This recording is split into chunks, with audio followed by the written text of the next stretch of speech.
C'est ce lundi 10 août que les partisans de Blaise Compaoré, l'ex-président burkinabé, ont reçu la réponse du Conseil constitutionnel du Burkina Faso vis-à-vis de leur requête d'annulation de la mise en accusation de l'ancien président. Cette requête fait suite au vote du Parlement intérimaire en faveur d'une mise en accusation le 16 juillet 2015 de l'ancien président pour haute trahison et attentat à la Constitution. L'institution juridique s'est dite incompétente pour statuer sur cette demande. Cette décision du Conseil constitutionnel ne peut faire l'objet de recours. Que voulez-vous qu'il dise? Si le Conseil constitutionnel a dit que finalement ils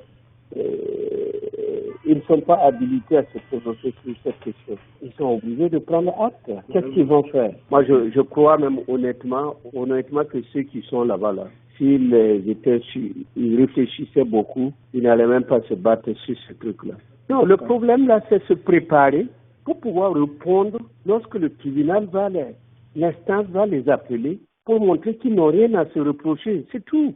Mais vraiment se battre aujourd'hui pour dire que les députés n'ont pas suivi ce que dit la loi, bon, moi je crois que c'est vraiment un combat d'arrière-garde. Le fond là, ça c'est purement la forme. Le fond là est là. Après rejet de leur requête par le Conseil constitutionnel, les pro-Compaoré essuient un affront de la part de la plus haute institution juridique pouvant être capable de changer la donne pour l'ancien président Blaise Compaoré. Celui-ci a été évincé du pouvoir le 31 octobre 2014 après 27 années passées à la tête du pays des hommes intègres.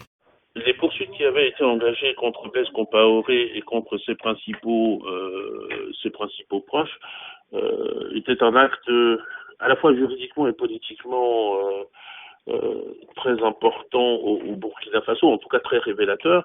Si j'ai bien compris, les juridictions en question ont fait savoir aujourd'hui que le procès ou les procès devaient se tenir avant la fin de la période de transition. Il y a d'autres discussions sur le point de savoir si un certain nombre de ceux qui avaient entouré Blaise Compaoré peuvent se présenter aux élections prochaines. Et l'un des arguments que sortent ces personnes-là, ou que font valoir ces personnes, c'est que tant qu'elles n'ont pas été condamnées, principe de présomption d'innocence oblige, elles ne peuvent pas être dessaisies de la possibilité de pouvoir se présenter. Selon le procureur général de la Haute Cour de justice, les premiers jugements auront lieu avant la fin de la transition. Cette dernière elle-même, mise en place en novembre 2014, doit s'achever à l'issue du prochain scrutin présidentiel prévu le 11 octobre 2015.